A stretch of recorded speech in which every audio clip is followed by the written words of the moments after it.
People think they need to figure out the big idea right now, the thing that they do forever. And you don't need to figure it. It's like buying a forever home when you're 22. You don't need to buy your forever home when you're 22. And when you're doing your business, you don't need to have everything figured out 10 years into the future. If you really want to learn about doing more by doing less, this guest is the guy you should listen to. He's all about being curious, asking better questions, asking great questions, and then taking action and creating real offers. He's created time freedom, money freedom, and he tells fantastic stories. My friend Vincent Pugliese, take a listen in. Do more by doing less. With me, Charles Alexander, for small business owners, startups, and busy folks. Look, on these other podcasts I've heard, when you're talking about building a wealth of connection, I don't let people tell origin stories on here because they end up going like 25 minutes, but man, you've got a good one. What? Tell me kind of how you got to thinking about a wealth of connection, so to speak. Yeah, it's funny because when these stories happen, these origin stories, sometimes we don't even know the impact of what happened, aside from what happened in the moment. My story, this story goes like this. I was a big baseball fan growing up as a kid. Not as much. We have 3 kids now. My kids don't care about sports. It's amazing. I was a sports photographer for 22 years, and I have 3 kids and 3 boys, and none of them care. I would have loved it, right? But as I was a kid, I loved it, but my family didn't. I was kind of on my own. Like sports kind of kept me company in even being lonely when I was a young kid, because they were the ones that I'd watch the games, I'd listen, I'd be interested. So being a New York Mets fan, suffering, if anybody knows the New York Mets, they don't win very much, right? Yeah. And in 1986, they did. They won the World Series, and I was 14 years old, and it was just glorious. It was such a fun team to watch. We used to go to games, and then I wanted to go to the Victory Parade in New York City. I lived on Long Island, which is a train ride into New York City. Mm-hmm. And I wanted to go to the parade, and my mom wouldn't let me. I'm calling her up from the payphone. I'm a freshman in high school. Like, I want to take the train in. And she's like, you're not going into New York City by yourself with 1 million people. I'm like, she made it seem so crazy. I'm like, it didn't seem crazy to me. But I get your kid, yeah. As I say it now, I'm like, yeah, it was kind of crazy. Right? No cell phones, no anything. No. So that night, we're watching it on TV. We're watching the highlights, and everybody had jackets on. My mom looks at me. She goes, "Aren't you glad you didn't go? Everybody looks so cold." Yeah. And I'm like, I wouldn't even talk to my mom. Yeah, man. 5 or 6 months later, though, is opening day for the Mets, and this is the last piece of that championship season. They're gonna get their World Series rings. They're gonna raise the World Series banner. It's a celebration. I'm like, I gotta be there. My parents had no interest in going. And I was always doing things on my own that I was like, I'm going to go to the game. And again, my parents said, no, you can't go. You can't go to Shea Stadium by yourself. So I kept bugging them because I am persistent. I kept bugging them. And finally I was like, they were like, well, if you go with a friend, you can go. But it's a school day. I got to convince a friend to cut school, which I had no problem doing, but they might have. Sure. So I finally convinced my friend Scott to go with me. Come to the game. We'll go to the game together. He said, okay, I'll go. So the morning of the game, my parents leave for work. And I'm home alone. I'm not going to school. And I go to Scott's house 2 houses down to get him. We'll get on the bus, get to the train, get to Shea Stadium. He goes, my mom changed her mind. I'm not allowed to go. I'm like, I walk back to my house. I'm on the front lawn. I'm like, well, I've heard the phrase, it's better to ask forgiveness than permission before, but I never had a chance to use it. Sure. I'm like, I can go inside and watch the game on TV. I can go back to school, or I can go to the game. Right. I'm going to go to the game. See what happens. I walk out, I take the bus, which leads to another bus, which would then lead to a train to drop you off at Shea Stadium. I knew the route. We'd done it before. The first bus is uneventful, and then it lets me off in Queens, and then I get on a second bus. And on this bus is just me, the bus driver, and this really big Italian guy. Just really, dressed like Sopranos, like he looked the part. And I'm like a little scared. I walk to the back of the bus. I'm like, just ignore this guy. But like just a couple minutes into the bus ride, he turns towards me and he goes, hey, kid, shouldn't you be in school? He like yells at me across the bus. And I'm like, because it's a Tuesday afternoon. I should be in school.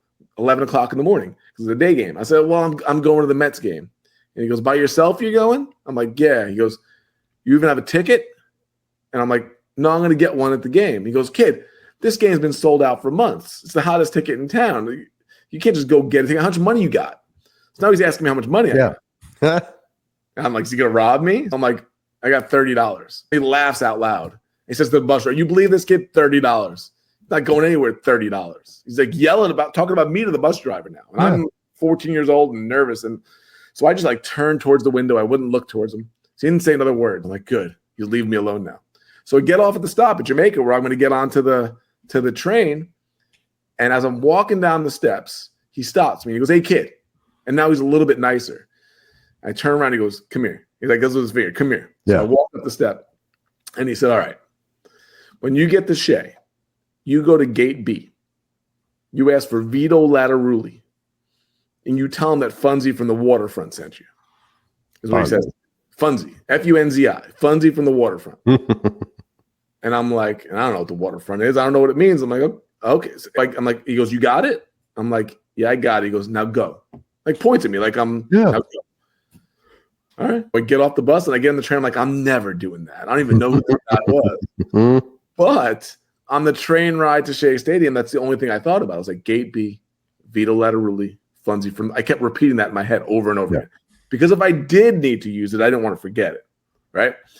But I get off the train and I look out. You can see Shea Stadium right there, and it's jammed. More packed than I've ever seen it before. Everybody outside the stadium, everybody's looking for tickets. Nobody's selling. And if they were selling, it wasn't going to be $30, right? I knew immediately I'm either going to get back on the train and go back home, or I'm going to try gate B. Yeah. Might as well try it. What's the worst that can happen? What's the worst that can happen, right? Yeah, sleeping with the fishes. I walk over to gate B and I'm all nervous, and this is old kind of grizzly security guard. And I say to him, that is, and all nervously, is Vito Lateruli here? Mm-hmm. And he's like, who's asking? He screams at me, who's asking? And I'm like, I'm pointing to nobody. I'm like, Funzi from the waterfront sent me. And I'm looking down because I'm so nervous, and I see his hands open the metal gate. He opens it up. Yeah. And he goes, come on in. Wow. And now for a moment, I'm thinking I'm in trouble. But I'm like, why would he let me in if I'm in trouble? So all the stuff's going through my head. He gets on the radio. And I'm like, okay. Literally within 2 minutes, this nice lady walks down, dark hair, clipboard. And she said, hi, sweetie, how you doing? I'm like, I'm good. She goes, come with me. We turn around and start walking up the ramp into Shea Stadium. Now I'm in the stadium. I mean, this can't really be a joke because I could run away from her and watch the game now. I didn't have to buy a ticket. Go up and she looks at me. She goes, you hungry? And I'm like, sure. And literally, and that's all I said. And we walk up to the concession stand. And she's like, hot dog, soda, popcorn. She orders it for me. Gives me a tray. She goes, you want a program? I'm like, sure. She goes over and gets a program. Gives me a program. I'm like, what is going on here? So I'm walking across the concourse, and fans are going this way, and I'm walking right towards the field. And now I can see the field.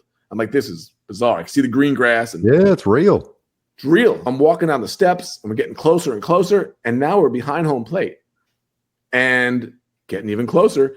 I have my food, and then she pulls down to the front row, loads right behind home plate, pulls the chair down, and she goes, here you go, have a great time. Let me know if you need anything. Wow. And I sit down with my food, my program, and within half an hour, the Mets come out, and they all get introduced, and they get their World Series rings. I'm so close that I can see the diamonds. Wow. And they raise the banner. Darryl Strawberry hits a 3-run homer in the first inning, and my favorite player, and then Mets win, and then I get out, and I'm like, I got to get to the bus because I got to see a Funzi. I got to tell him what happened. I got to thank him. Yeah. I'm getting there. I get to the bus, and he's not on the bus. It's rush hour. There's tons of people on the bus. Okay, so I get home, but now it's like 5:30 at night. This is the age of no cell phones. There's no way to get in touch with my parents. They have no idea what's going on. And I run inside. My mom's cooking pasta, and my brother's at the table, and my dad. And I sit down, and I'm as excited. I'm like, let me tell you what happened. So I start telling everybody the bus and Funzi and waterfront, the program, and never in my life have I talked, and all of my family had the mouth wide open. Just what. And my brother, who's I've always been jealous of because he always did everything. I never did anything. He's like, you got to be kidding me. My dad says to me, what were these guys' names again? And I'm like, Vito and Funzi. And he's like, where were they from? He's like, I'm like, the waterfront. Like it's Disney World. Like it's they make dreams come true. I don't know what the waterfront is. I'm like, at that moment, I go, oh, I got to tell Scott what happened. I go running over to Scott's house with the program. Like, guess what you missed out on? Guess what happened? Wow. He's screaming at his mother because he missed, like, Mom. So I go running back home, and it was then I hear my parents whispering. They didn't know I came in the door. And I hear my parents whispering, and that's how I found out what happened. My dad goes, he's got no idea that the mafia got him into that game. And So that story, and there's a reason behind that story, is for 10 years, everywhere I went to my parents' party, they all wanted to hear that story. Tell us the mom. But I always thought it was just a cool story. Sure. It wasn't until years later that I started realizing, talking about connection and relationships in business. I'm like, Funzy taught me more about business and connection and relationships in 10 minutes than anything I ever learned in school or anywhere else. And I started thinking about this. I'm like, what did he do? He was curious, right? Yeah. How many people would have just sat there? Not paid any attention. Any attention. How many people in our lives just sit there? We go to church, like, how you doing? I'm good. How you doing? Good. Yep. Over. Right? If I was any better, be two of me. Exactly. And then that's it. No substance to it. Just, okay, you good? No, he didn't do that. He was really curious. What else did he do? He asked great questions. Every question led to a great follow-up question until he realized this kid has a dream and a problem, and he can probably solve it. And then he took action by making an offer towards that and connecting me to the person that could essentially make my dream come true, right? Here's the crazy part about it. All those things we all can do. They're the greatest aspects that you can do to your business in many ways to succeed and form connection. And hardly any of us do it because we're so focused on what we can get from it. He didn't have anything to gain from this. That's the other thing. There wasn't like, oh, hey, give me $50 and I'll do this for you. Pay me an affiliate commission, right? There was nothing like that. It was literally get me in front of your audience. Yeah, exactly. It was no benefit for him. That bus left. He has no idea to this moment whatever happened to me. That's why I tell the story, because he might have died a year later. He might still be alive somewhere. Sure. But here's the crazy part. That was 34 years ago, still telling his story. Now that's legacy to me. Legacy to me is there's the phrase of like, somebody never dies until you stop saying their name. Yeah, correct. So to me, what he did for me without ever knowing what the results were is what I think business done well does. You make connections, you challenge people, you ask them questions, you bring them, you don't know what the results are going to be. They might leave and do something, and 10 years later, something you said, I hear this all the time, impacted something that they did and they had major success from it. This guy, he pulled off into Kew Gardens or wherever else he went, Queens Village, living his life, not realizing he made such a dream for me come true. And it's my obligation to tell that story and for me to do that for others. That's the core story behind even writing the book, The Wealth of Connection. That's a fantastic story. I hope somewhere, I like to picture Funzy's a little old fella sitting around with all of the younger, I don't know, mob bosses listening to him tell the stories. Let me tell you the story about how I helped this young guy. And he lines up all the podcasts where you've told the story. Right? Wouldn't that be cool? And then trust me, I've tried to find them. I've looked it up. If you search, if you find this one Funzy guy, but he died before that day, it wasn't him. There must have been more than one Funzy. I've tried so hard because I didn't have a last name. I all have Funzy. And I wasn't even sure how to spell it. I'm guessing Funzy wasn't his Christian name. It might not. He might have been born under something else. It might not have been the original name. Yeah. Sure. So in looking at all of this, you've built an entire life for yourself through membership programs. I mean, you went from freelancing to freelance photographer that's been all over the country, shot awesome photographs everywhere, covered all the cool different sports venues out here. What in the world made you kind of take that and turn it into this kind of concept of a wealth of connection, or even membership programs, or teaching other people how to create freedom for themselves? Yeah, it's crazy how pivoting happens. And that's what I try to talk to. People think they need to figure out the big idea right now, the thing that they do forever.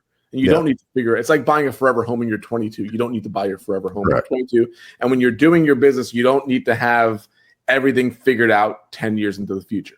The analogy I use is it's like driving out of your street and needing all the traffic lights to be green before you get started. Like 22 traffic lights need to all be green before. I need to know the entire analogy. Right?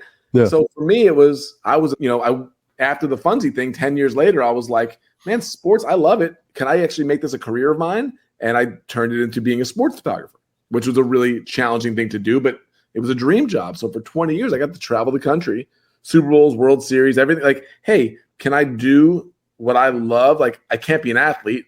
I'm 5'10" and slow as you can imagine. I'm never going to be on the field as an athlete, but I could be directly right next to them shooting them as my career. That was the thought. Turned that into that. And then had a wedding photography business, corporate, but got kind of a little bit bored and stagnant.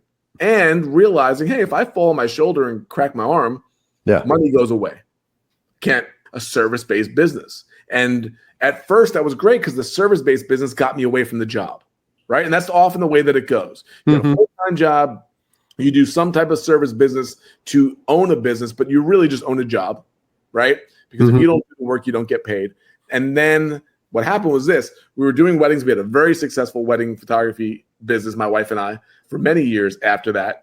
And one night I was shooting a wedding, and it can almost sleepwalk through it because we've done so many of them.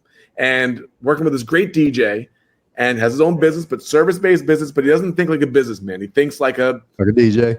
Like a DJ. And so he's a great DJ, but his business is terrible. We sit there over dinner eating salmon and mashed potatoes, and I'm coaching him for an hour. And I'm loving it. I'm like, try this. That. By the end of it, he put his plate down and he goes, you just like totally changed my business. Yeah. And I was like, well, that was awesome. Then he went to go get the music started. And I sat in that room and had a moment to myself where I said, I don't want to do this anymore. I don't want to do the photography anymore. And I knew it was coming, right? But something jars you. And I shot, and it was the only time in my career I went out to go shoot and I didn't want to shoot. I wanted to talk to him, but he's doing the DJ and I have to shoot the pictures of the people dancing. So I went home to my wife that night. She was in bed because I shot that wedding alone. And I said, I think I'm done. Because a week before we had a wedding and it was like 10:30 at night and a drunk guy was like hassling me, take my picture, photographer. And now I'm like vendor, right? I want to be in the conversations, not documenting it anymore. She said to me, why? And we had a multiple six-figure, and it didn't require that much time. It was a good business, good freedom. And I said to her, I'm done photographing drunk people dancing at 10:30 at night. That's the first thing I said. Second thing I said was that conversation I had with that guy. If I could figure out a way to do that for a living, that would be unreal. I would get so much satisfaction from doing that. That conversation I had with him. What happened was, here was the transfer. I started coaching photographers on business for free. Hey, let's just talk. I would take notes and I would solve problems. And all of a sudden it's like, well, I only have a couple of spots. I started charging, right? How a lot of it works. Free, and then you start charging. And then I kind of realized, wait a second, I keep answering the same questions. I could probably get 10 photographers and do one call. And Zoom was out now, right? Sure. Started Business of Photography Academy. That was somewhat of a membership. I worked with a guy named Kyle Schultz, and we did a sports photography course. And like little by little, and that was crazy because he had a huge audience and I had the knowledge. And it was a blind luck in some ways, but we made $32,000 in the first day it went up for sale. Made 54 grand in a week. The problem was he had the audience, I had the knowledge. I didn't have the audience, right? But I needed, for where I was going, to build my own audience because that was his, right? Learned a lot about success and what I needed to build. Started doing coaching, started doing a membership, and then started doing masterminds. Okay, we'll do now we'll get higher end entrepreneurs and we'll mastermind together. Now, what year is this? This is 2016, 2017. Okay. Not that long ago. Yeah, right before my book came out, and it just evolved from there to where for 6 years as full-time. Making a full-time income from memberships. It was about a year ago that I just had this moment, like 100 and something members in this one thing, people in different levels, but I was dissatisfied. I was like, I'm not sure where I'm going with this, because if you don't have clarity on what you're doing, even if it's successful, you feel an emptiness. What am I doing? Where am I going? And I sat out here. We have a pool in the backyard, and I sat out there for 2 weeks, Charles. I was like a bum. I'm just laying in the pool float and I'm thinking, what am I doing? Like, where am I going? And it just hit me like that. And it's not sexy, but it was like memberships. Like, that's what gave us freedom. The reason why we were able to pick up and move from Pennsylvania to Florida like that was because we have online recurring revenue that doesn't require me to be physically there. And I always took it for granted because we transfer from the service base of photography to online. But online, we would leave every winter for 3 or 4 months. We homeschool our kids. All this freedom that we had came because of that.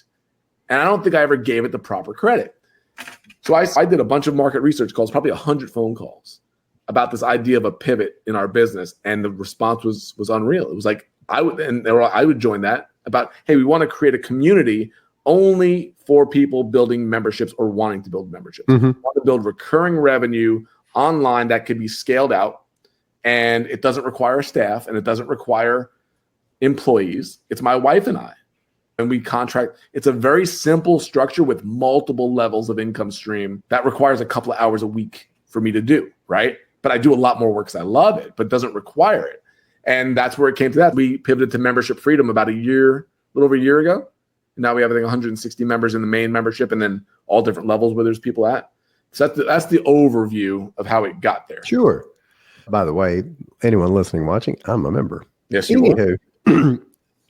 Hey, so that, God, I have 10 questions down, about 10 minutes left. I'm going to stick with 1 or 2 here. Okay. So for anybody listening, watching, whatever business you have, and a lot of people that listen and watch do have memberships, or they are service-based, or they are coaches, they are agency owners, they're financial advisors. The big thing for any of them to take away from this, going back to the original story and then to where you are now, is building a wealth of connection. I don't want that to get lost like it's some kind of buzzword, because you said a couple of things there about being genuinely curious about others. And when we say that, every time I say that, I swear people they nod along, but then they just want to know the checklist. All right. Yes. Be curious. All right. Ask great questions. Tell me what questions to ask. All right. Then I can make an offer. Yep. No. So Vincent, tell us, what is it? I mean, seriously, tell us, silly as it sounds, what it means to be curious. And then past that, you're building a wealth of connection. How does somebody get in the mindset to ask the right questions to get other people to have a real conversation with them? It's a great question. It is, and it makes me go backwards, because I'm like, my wife and I were journalists for 10 or 15 years. In between all that, we worked at newspapers and magazines. The best journalists are the most curious people. I don't know if it's that case anymore. Journalism has changed a lot. Yeah. Back in the day, it was, you meet somebody, you want to know, hey, what was the story? What happened? When you can pull stuff out of them, that's all I really do. I know my story. The only time I tell my story is moments like this, where I'm being interviewed and my conversations are not about me. My conversations are not about somebody buying what I have. My conversations are about, what are people dealing with? What are people struggling with? What are people trying to get to? What are their dreams? And the more aligned they are to what we do, the more I can help them, because I'm very niched, right? Correct. Within that, between the content we create and, like you said, the connections that we make, then they often come to me and say, I think you can help me with what I have. And here we go, right? This is what we have.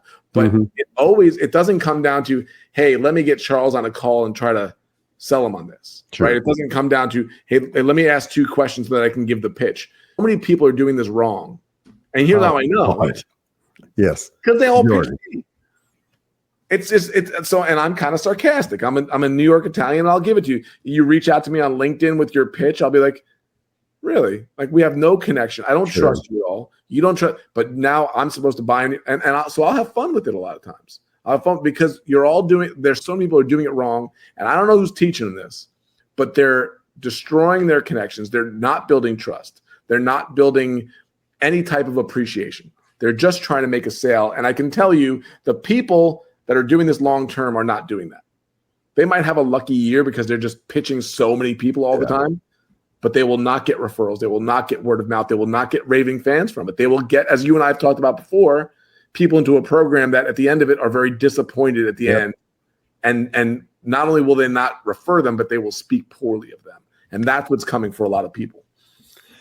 Yes. And and I can speak to that in droves. I've done that. In years ago when I was building the explainer video business, I would overly pitch people, and then you'd feel gross about it later. And anytime somebody talks to anyone about sales, that's the immediate things. I don't want to feel spammy or salesy. Like, well, you don't have to. You can just have genuine conversations with somebody. If you can help them, great. And if you can't, you couldn't. But if you're if you got sales breath all the time, and even what you were just talking about a minute ago about we only ask questions so we can tell our story. I met with a dude, great guy. I met with him just a few weeks ago. Sat down, we had coffee together, and he wanted to meet and catch up. He was genuinely curious, asked me 3 or 4 questions, and after I answered 3 or 4 questions, he kind of sat there patiently. He almost looked like my golden doodle that knows I'm getting her a treat, and she's sitting there just anxious and wiggling back. I got a golden doodle as well. I get it. Yeah, and he just wiggling like, he said, great, can I tell you about what I've been up to? And then for an hour plus until I told him I got to take my son to practice. That's all it was. It wasn't a pitch, but it was a lot of information in a short period of time that felt a little pitchy at the end. Well, I honestly think COVID screwed things up in different ways than people realize. I think a lot of people forgot how to communicate during that year and a half.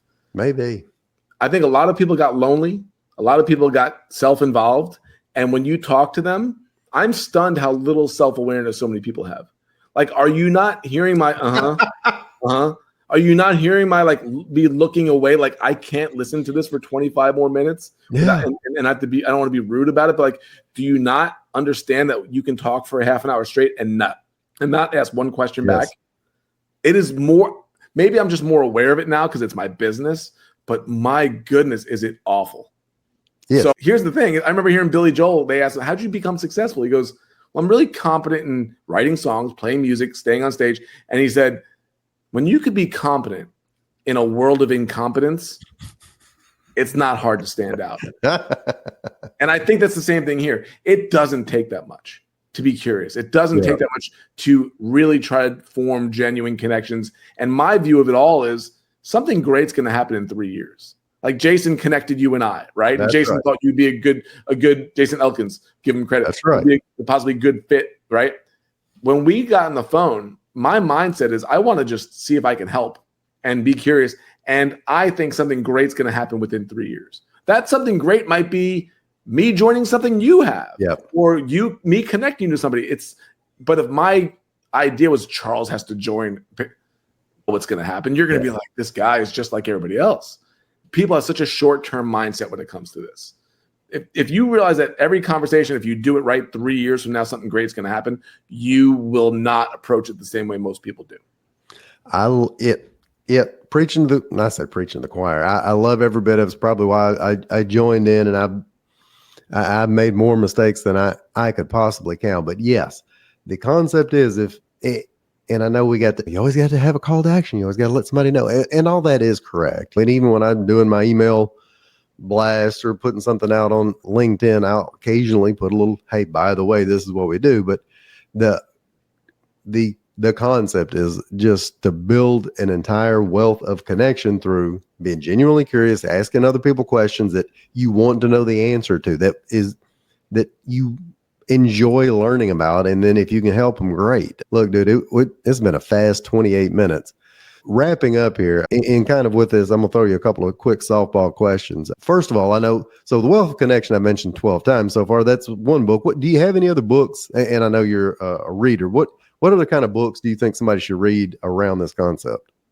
The idea of, we're talking, if you're in the membership space, a call that we did in our group about a year ago, Seth Godin wrote a book called Tribes. And I think it's a really essential book if you're in this space at all, because so many people are hesitant. Like, am I really the person to lead a group? Right.